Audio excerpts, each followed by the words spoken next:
इयत्ता 11वीच्या विद्यार्थ्यांचं स्वागत. आपण इयत्ता 11वीच्या मॅथ्स सेकंड या विषयातील कॉम्प्लेक्स नंबर हा भाग पाहतोय. आज आपण पाहतोय कॉम्प्लेक्स नंबर लेक्चर नंबर 2. 2 नंबरचं लेक्चर आपण कॉम्प्लेक्स नंबरचं पाहतोय.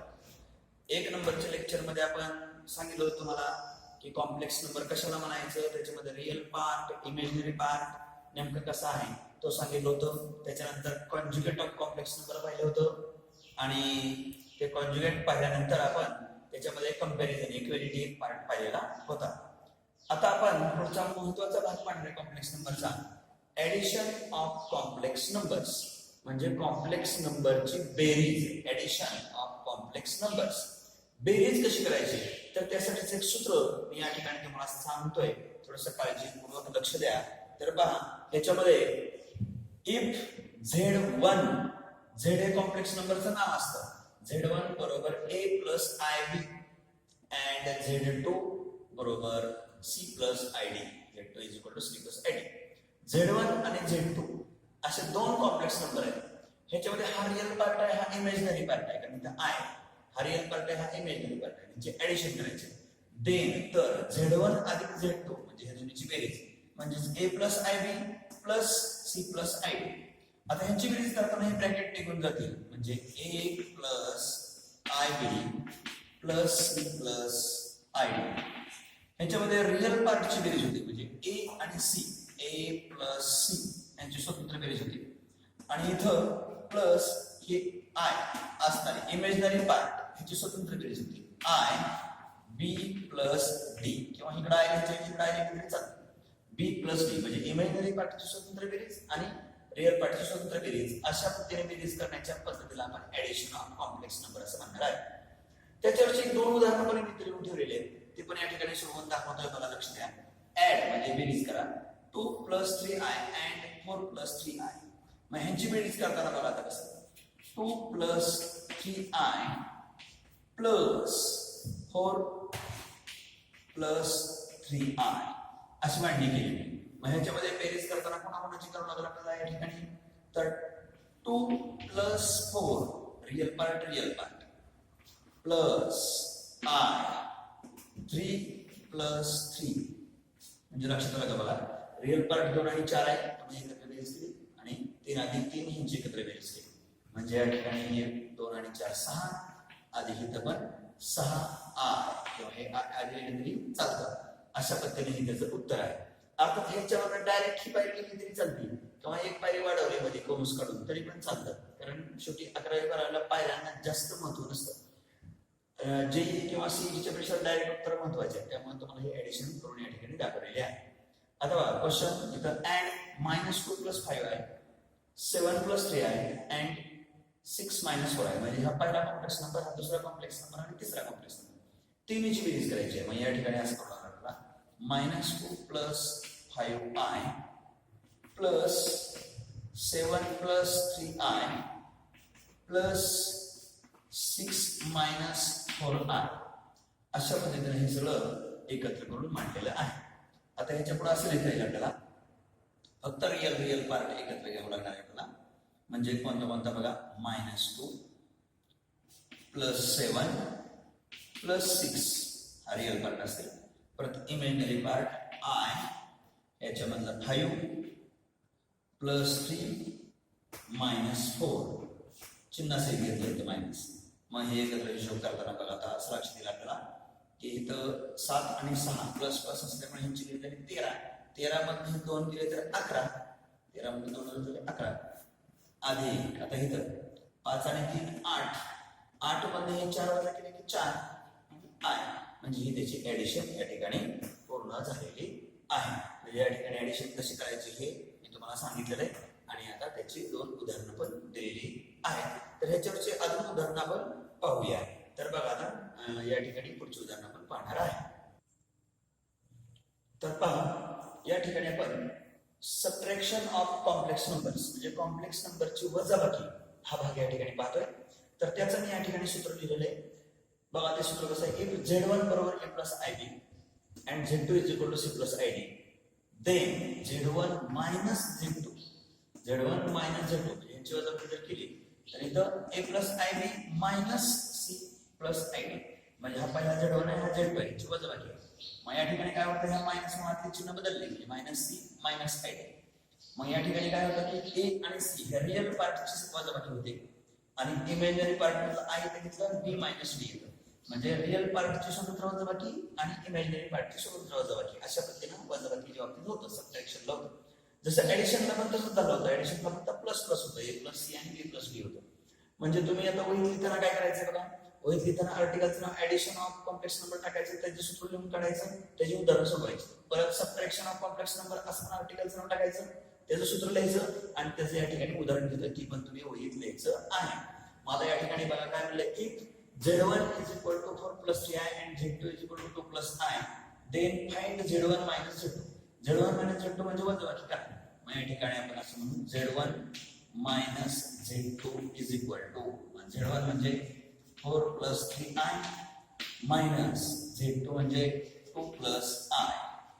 मग या ठिकाणी आता बरोबर ह्या मायनस मागचे चिन्ह बदलणार आहे, 4 अधिक 3i वजा 2 वजा i. आता या ठिकाणी 4 आणि 2 यांचे एकत्र 4 मायनस 2 रिअल पार्ट आहे आणि इमेजनरी पार्ट मध्ये काय होणार 3, इथं आय 3 आणि इथं मायनस कोण नाही म्हणजे 1 असतं, त्याचा कोएफिशियंट सहगुणक 1 असतो. म्हणजे 3 मधनं 1, 3 आय मधनं 1 आय वजा केलं, 3 वजा 1 म्हणजे या ठिकाणी 2 अधिक 2 आय, 3 मधनं 1 केलं 2 आय. ही पायरी न लिहिता तुम्ही डायरेक्ट लिहिलं चालतंय. 4 मधनं 2 गेले 2 आणि 3 मधनं 1 गेलं 2, 3 आय मधनं 1 आय गेलं 2 आय आणि 4 मधनं 2 गेलं 2. अशा पद्धतीने ही वजाबाकी झालेली आहे. तर ही पण तुमच्या लक्षात आलेली असेल. अर्थात बघा सीईटी किंवा जेईईच्या परीक्षेच्या दृष्टिकोनातून जर विचार केला आपण सीईटी आणि जेईईच्या, तर इतके सोपे पार्ट शक्यतो नसतात. परंतु तशा प्रकारचे प्रश्न की हे बेसिक पार्ट चांगला आला तरच ते आपल्याला सुटणार आहे. त्यामुळे बेसिक पार्टवर आपण थोडासा भर देतो आहे. हे अतिशय काही मुलांना सोपं वाटेल, काही मुलांना थोडंसं अवघड वाटेल. परंतु ज्यांना अवघड वाटते त्यांनी सराव चांगला करा आणि ज्यांना सोपं वाटते त्यांनी लय वळून जाऊ नका. कारण हे जरी सोपं असलं तरी आपल्याला त्याचा भर देणं गरजेचं आहे. बेसिक कन्सेप्ट चांगले झाले तर तुम्हाला नीट आणि सीईटी आणि जेईला फिरवून टाकलेले प्रश्न सुद्धा तुम्हाला सुटणार आहे. अर्थात नीट परीक्षेला हे येणार नाही, कारण नीट परीक्षेला मॅथ्स नसतंय, नीट परीक्षेला बायोलॉजी असते. पण फिजिक्सला तुम्हाला फायदा होऊ शकतो. त्यामुळे बी ग्रुप असणाऱ्या मुलांनी जरी हे व्हिडिओ पाहिले तरी चांगली गोष्ट आहे. आता ह्याच्यावरती आधारित एक दुसरं उदाहरण या ठिकाणी आपण पाहणार आहे. त्याच्यामध्ये स्केलर मल्टिप्लिकेशन पण आपण घेतोय, पण ते डायरेक्ट घेतोय जरा. तर पुढचं एक उदाहरण या ठिकाणी आपण पाहूया. तर पहा या ठिकाणी पुढचं उदाहरण दिलंय मी. If Z1 is equal to 7 plus i, Z2 is equal to 4i, Z3 is equal to minus 3 plus 2i, then find 2Z1 minus in bracket 5Z2 plus 2Z3. म्हणजे आपल्याला ह्याची किंमत काढायची आहे आणि त्याने वरच्या कडे लावली गेली. आपण डायरेक्ट या ठिकाणी उत्तरास सुरुवात केल्यानंतर त्याची किंमत काढायची ती लिहिणार आहे.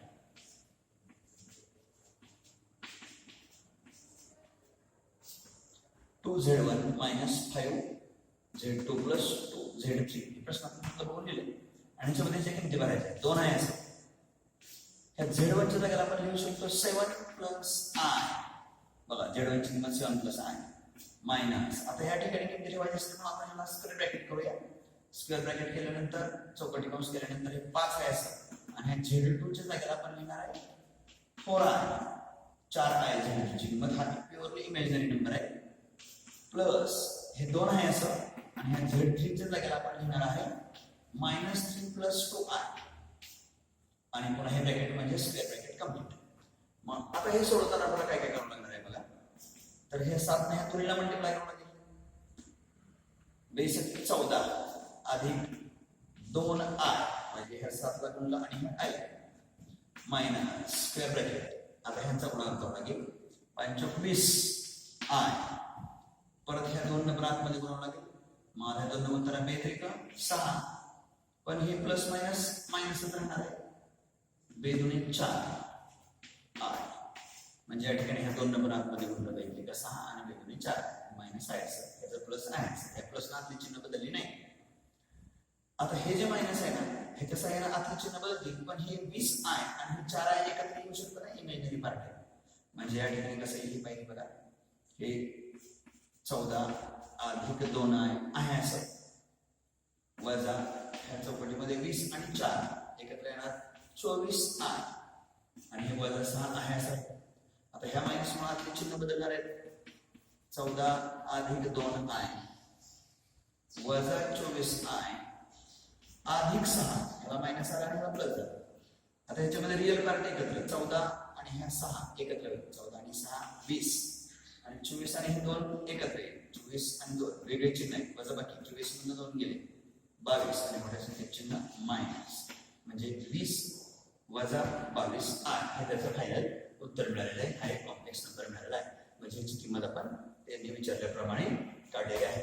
मला वाटतं हा पण भाग तुमच्या लक्षात आलेला असेल. आणि हा समजण्यासाठी तुम्ही फार तर जे विद्यार्थी डायरेक्ट आजचा दुसराच व्हिडिओ पाहतात त्यांना मात्र हे सहजसहजी कळणार नाही. त्यांनी अगोदर काय करावं लागेल तर पहिल्याच लेक्चर आपण पाठवलेलं आहे कॉम्प्लेक्स नंबर लेक्चर नंबर 1, तर ते अगोदर बघावं लागेल आणि मग हे दुसरं लेक्चर तुम्हाला समजू शकेल.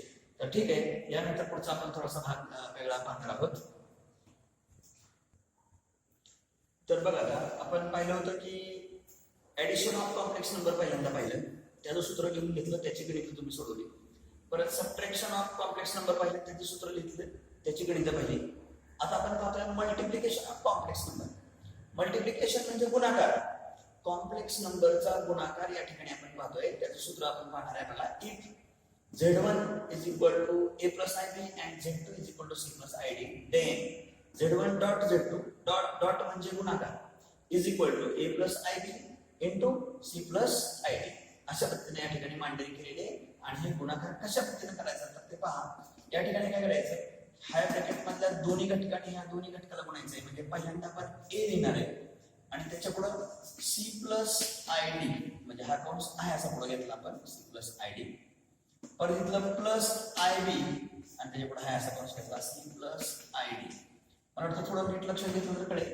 आपण नेहमी जसं बेसिक राशींचा गुणाकार करतो त्याप्रमाणे दोन कंसाचा गुणाकार करताना पहिला कंस फोडला ए घेतलं आणि पुढचा कंस आयच ठेवला. परत इथला आय बी घेतला, पुढचा कंस आयच. म्हणजे थोडक्यात हा जो कंस आहे ना, हा इथे घेतला त्याला ए ने पहिल्यांदा गुणलं आणि परत हाच कंस इथे घेऊन ह्या आय बी ने पण त्याला गुणलं. मग आता ह्या ए ने ह्याला गुणताना कसं येतं बघा, ए गुणिले C plus I A D, म्हणजे इथं ए न सी ला पण म्हणलं आणि ए न ह्या आय डी ला पण म्हणलं, प्लस आता ह्याने पण ह्या दोन्हीला गुणायचंय. म्हणजे ह्या ठिकाणी I B C, I B न ह्या सी ला गुणलं तर आय बी सी, आणि या ठिकाणी येणार आहे आय स्क्वेअर बी डी. आता आय स्क्वेअर का झालं तर आय इंटू आय स्क्वेअर झालं आणि बी इंटू डी बी डी. मग आता तुम्हाला माहित आहे कॉम्प्लेक्स नंबर मध्ये आपण डेफिनेशन मध्येच पाहिलं होतं, आय म्हणजे काय असतं रूट -1. मग आय स्क्वेअर म्हणजे काय असतं, आय स्क्वेअर म्हणजे -1. याचं स्क्वेअरिंग केलं की रूट निघून जातं. I square equal to -1. मग त्या किमतीत जर ठेवले आपण इथं तर ही पाहिजे अशी की ए सी अधिक या दोन्हीतून आय कॉमन निघत आहे, आय ए डी अधिक बी सी, आणि इथं मात्र प्लस याची किंमत आपण ठेवणार आहे -1 आय स्क्वेअरची, आणि पुढे बीडी आय असते आय स्क्वेअर बीडी. मग या ठिकाणी आपल्याला असं लिहिता येईल बरोबर ए सी अधिक I in bracket A D plus B C minus B D. हे प्लस मायनस मायनस झालं ना, एक नसतं म्हणजे असतं. आणि हा रिअल पार्ट आला तसा हा सुद्धा रिअल पार्ट आला, कारण ह्याच्यामध्ये आय नाही, इथे पण आय नाही, ह्याला मात्र आय आहे त्यामुळे हा इमॅजिनरी पार्ट आला.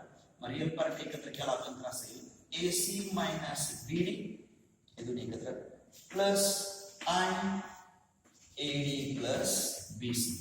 म्हणजे हा जो भाग आहे हे आपला ह्या दोन्ही कॉम्प्लेक्स नंबरचा गुणाकार मिळालेला आहे. दोन्ही कॉम्प्लेक्स नंबरचा गुणाकार उत्तर मिळालेला आहे. आता अशा प्रकारचं उदाहरण आपण या ठिकाणी पाहणार आहे. ह्याला एक सूत्र म्हणून आपण पाहायला हरकत नाही, हे पण तुम्ही सूत्र म्हणून लिहून घेऊ शकता. आता याच्यानंतर हा प्रश्न या ठिकाणी आपण सोडवून दाखवणार आहे तुम्हाला. बघा, Z1 बरोबर 2 अधिक 3 आहे, Z1 is equal to 2 plus 3 आहे and Z2 is equal to 3 minus 2 आहे. Then find Z1 dot Z2 dot म्हणजे गुणाकार आहे. आपण इथं Z1 dot Z2 is equal to, मग आता Z1 म्हणजे पहिल्या ब्रॅकेट मधलं 2 अधिक 3 आय गुणिले 3 वजा 2 आहे. 2 plus 3i into 3 minus 2i is equal to, आता बघा कसं येईल बघा या ठिकाणी हे जे 2 आहे हे 2 लिहिता येईल आधी, ह्याच्यानंतर 3 minus 2i म्हणजे इथं कसं पहिल्यांदा आपण इथलं a घेतलं होतं आणि पुढचा कंस ठेवला होता, तसं इथं 2 घेतलं आणि हा पुढचा कंस इथं घेतला, 2 आणि 3 वजा 2 आहे, परत इथलं आधी 3 आहे आणि पुढच्या कंसात 3 वजा 2 आहे, म्हणजे या ठिकाणी 2 in bracket 3 minus 2i plus 3i in bracket 3 minus 2i. आता ह्या दोन ह्याला गुणताना भेटते 6 वजा 2 दुणे 4i अधिक 3 त्रिक 9i आणि यानंतर मायनस 3 दुणे 6 आणि i into i, i square, या ठिकाणी i square double i square, 3 into 2 6 म्हणजे 3 दुणे 6 आणि i square. मग आता ह्याच्यामध्ये इथं पण काय आहे, हे दोन्ही एकत्र येऊ शकतील बघा. आपण एक काम करूया, हे 6 आहे असं, 9 आणि 4 हे एकत्र झाले तर 9 4 वजा करावं लागेल, कारण ह्याला मायनस याला प्लस आहे, म्हणजे इथं 5i पण मोठ्या चिन्ह प्लस असणार आहे आणि इथं -6 into -1 ह्या i स्क्वेअरची किंमत -1 असते, मग या ठिकाणी 6 अधिक 5i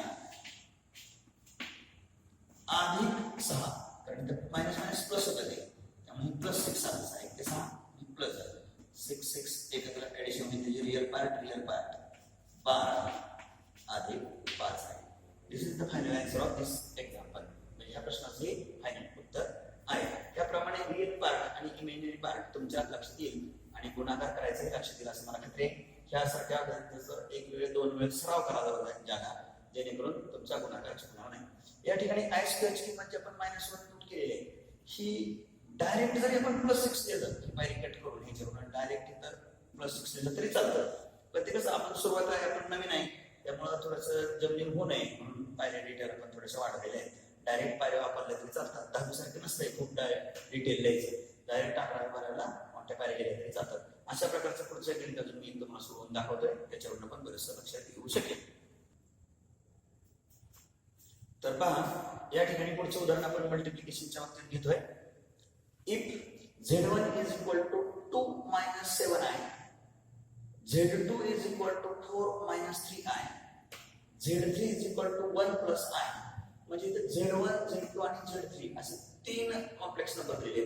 देन फाइंड, तर काढा 2z1 dot z2 dot z3, म्हणजे इथं तिन्ही कॉम्प्लेक्स नंबरचं मल्टिप्लिकेशन आणि शिवाय त्याला 2 न गुणायचे. मग ह्याची मांडणी कशी करायची या ठिकाणी बघा, लक्षात घ्या. 2z1 dot z2 dot z3 is equal to, आता आपण काय करूया की इथं आपण ह्याचं रूपांतर बघा कशी मांडणी करता येईल. 2 हे z1च्या जागेला ही किंमत भरावी लागेल, 2 minus 7i. आता ह्या सगळ्याला पण हे सगळं पुढचं गुणिले, त्यामुळे आपण ह्याला स्क्वेअर ब्रॅकेट टाकूया. हे 2 आणि हे 0 एकत्र घेतला. आता ह्या दोन्हीचा गुणाकार पण आपण स्क्वेअर ब्रॅकेट मध्ये टाकूया. z2 च्या जागेला काय लिहिता येईल बघा, 4 minus 3i त्याला into z3 च्या जागेला 1 plus i, म्हणजे बघा आता ह्या दोन्हीचा एकत्र आपण गुणाकार करतोय आणि नंतर ह्याने त्याला गुणणार आहोत. म्हणजे z2 च्या जागेला आपण 4 minus 3i दिलं आणि ह्याच्या जागेला 1 plus i दिलं. मग आता ह्या दोन नाममध्ये गुणता येईल आपल्याला, म्हणजे कसं आहे बघा, ते 2 दुणे 4 वजा 2 7 14i, म्हणजे दोन गुणून झालं.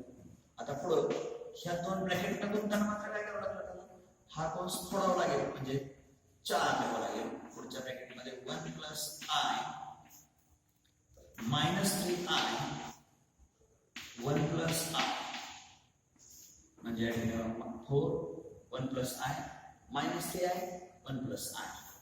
आता यानंतर बघा 4 minus 14i i ठेवलं, या अगोदर सोडून घेऊ आपण. 4 into 1 4 plus 4i, 4 1 4 आणि 4 गुणिले 4 आहे.